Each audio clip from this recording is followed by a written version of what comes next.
All right, hello. My name is Jeffrey Phillips, and I am interviewing a former rural teacher, Quenisha Phillips. Today we'll be discussing the following themes found in rural education, like funding, recruitment, and educational opportunities. But first, can you tell us just a little bit about yourself and where you come from? Okay, so like you said, my name is Quenisha Phillips. I previously taught in Knox County, which is in Knoxville, Tennessee, in a rural district in Halls. Halls itself is an unincorporated town, and it's in the northern part of Knox County. Even though parts of the county is considered suburban, this part is rural. And as you go further up, it is a lot more rural and a lot more distant from the city limits. So it is a predominantly Caucasian district, and me being one of two African American teachers in the entire school, it was a culture shock, to say the least. Okay, all right, you jump right in there. So first we'll talk about just some of the challenges I had, like with teacher recruitment. Obviously, you mentioned being one of the a few African American teachers. Talk about some of the retention and some of the workforce issues that we had, that you had. Sorry. So first question would be, what factors make it difficult for your district to recruit and retain qualified teachers? Well, I know from my standpoint, when I moved to Knoxville, I kept hearing, "Are you safe? Are you okay with teaching there?" Because Halls is known to be predominantly white, and it has a stereotype of being a racist area. I did not experience any of that in my time there. However, I think that could be an issue with them finding teachers to be there, and also it's more of like a family type staff. So once somebody's there, they rarely leave. Okay. So couple more questions about that. So how did the professional isolation impact teachers in your school community? You talked about being a family, but was there any type of isolation, maybe with you being an African American? How was there any type of isolations there, or did you not really experience that? I really didn't experience much of that. I did notice, even though I was, one of two black teachers there, there was a mixture of students that were of biracial backgrounds. So I didn't really feel any isolations. The staff, like I said, was very welcoming, even though like I said I was the only African American person there, or one of two. They were very welcoming. A lot of the administration was very welcoming and very open and everything.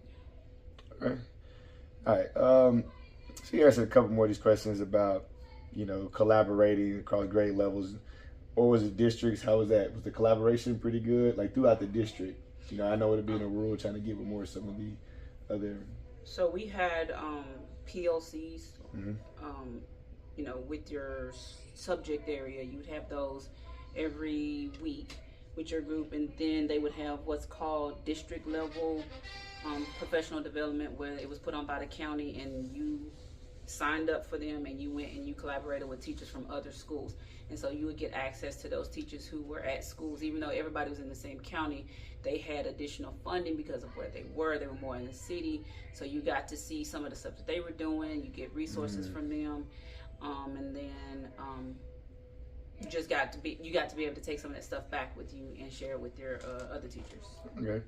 All right. So I want to move on and talk a little bit about more funding inequities and some resource limitations. So what programs or services have been reduced or eliminated due to limited funding? So I was at Knox. I was in Knox County for 5 years. I didn't really know much about the funding limits. I taught special education, so special education in itself is limited.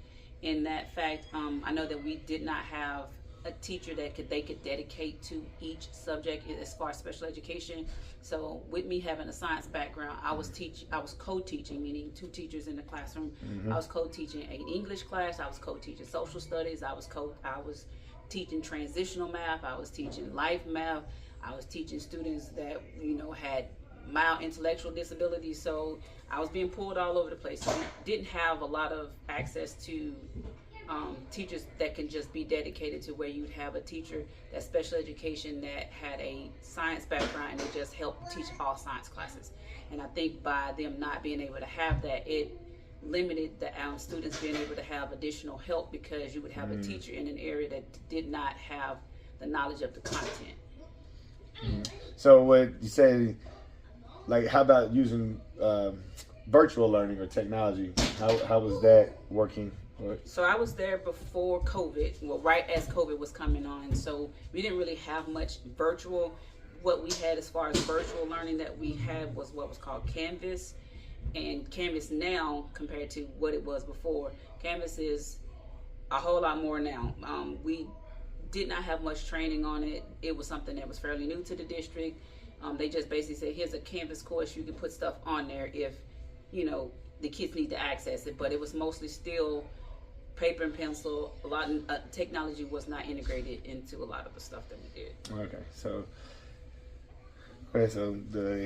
those services makes it a little bit more challenging. So, how did your district do the funding compared to nearby suburban or urban districts and outside of the surrounding area? So, Knox County was the only county for all the high schools and elementaries and middle schools. As you go further out, you have to go until you got to another district, would be Oak Ridge.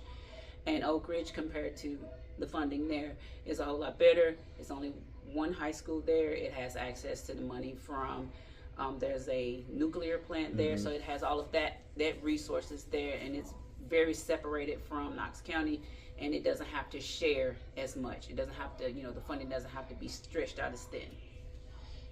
Okay. All right. All right, so we're going to talk about a little bit more community partnerships and collaboration. So, what partnerships have been most effective in expanding opportunities for rural students? A lot of the students, from the ones that I interacted with, they were mostly interested in what their parents did. So a lot of them come from farming families, so they basically were just at school to come to school. And I had a lot of them that missed school because it was hunting season, or it's the start of hunting season, so they would not be there. So they basically had, in mind what they were going to do. We did have, programs that were tailored towards our student base. So we had a lot of electrical classes and construction classes and welding classes, because a lot of hands-on courses that fit our student base. Okay, and that would definitely would work really well with them. So, how did the local businesses or nonprofit, organizations support some of these programs? We had work-based learning. Okay. And so what that did is that put, students that signed up for that, it put them in connection with different jobs, and so they were able to come to get their education, but then they would also leave and they would get that hands-on experience and also get paid and get that, is this something that I want to do once I finish high school? So it gave them that opportunity to get their feet wet and determine if this is the career that I want to go into. If not, they need to make some changes. So we did have work-based learning. That was mostly that. All right, so we had work-based learning, like I was saying, and then we had we had a partnership with what was called TCAT, Tennessee College of Applied Technology, where students were able to get, do field trips there and learn about their admissions process.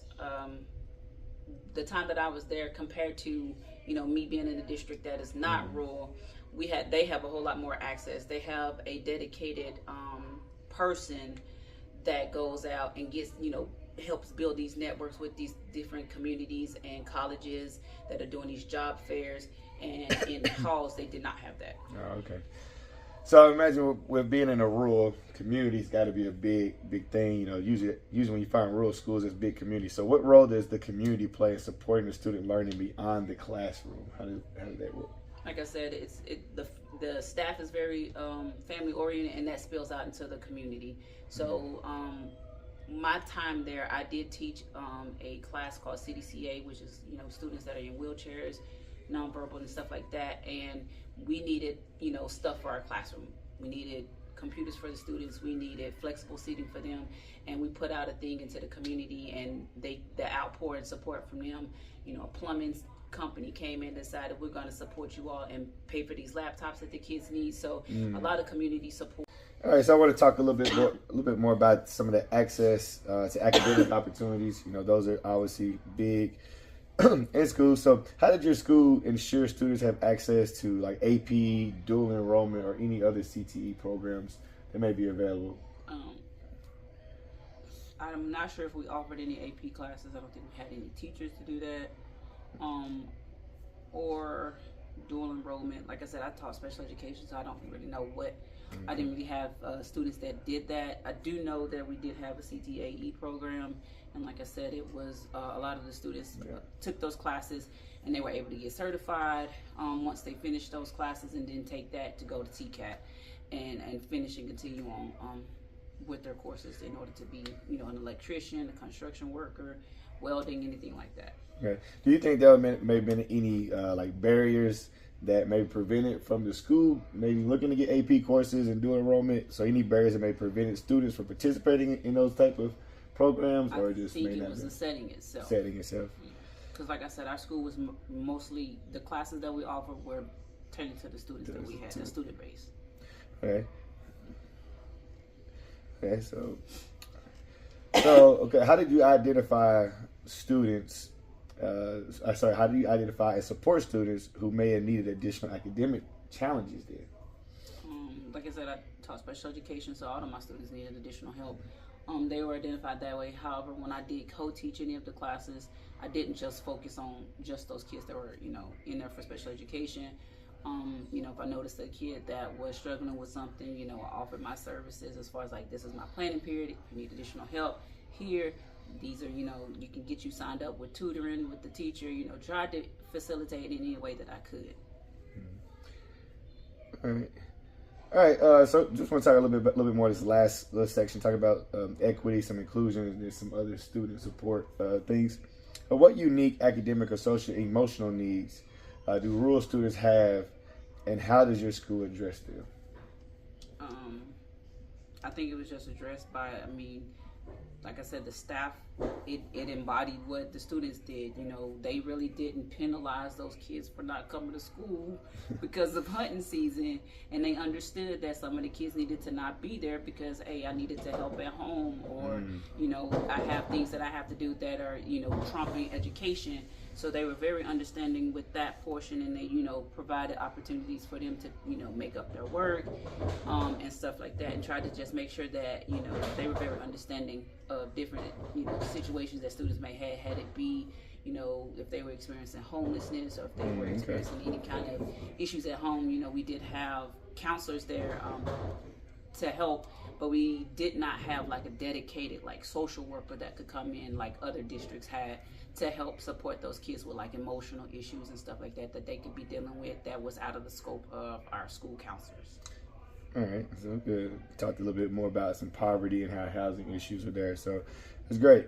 So what supports are in place for English learners, like maybe students with disabilities, or they're just being that first generation, being a maybe potential college student, or when I was there, we did become I forgot what it's called, but basically previously the students that were English language learners that were zoned for that school, they were bused to a different school, and then my last year there, they were certified in order to be able to teach English language learners, and we had a ESOL teacher there. However, they couldn't get a teacher that spoke Spanish. They got a teacher that spoke a different language, so he really wasn't much help to those students, because we did have a high influx of Hispanic students in that school district. I mean, in that school, and also the students with disabilities. You know, they have IEPs and stuff like that.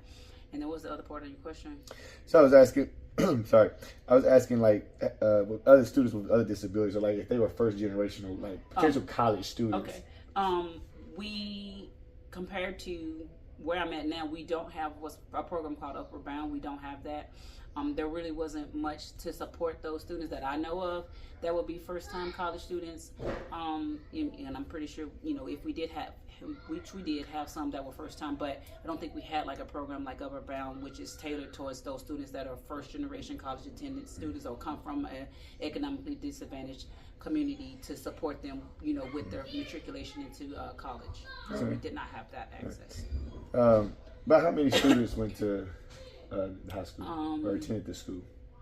Around 1,500. About 1,500 students. Okay. All right. Well, I do appreciate your time. It does conclude all the questions that I had, and you were able to answer a lot of those. So thank you. Thank you. Thank you.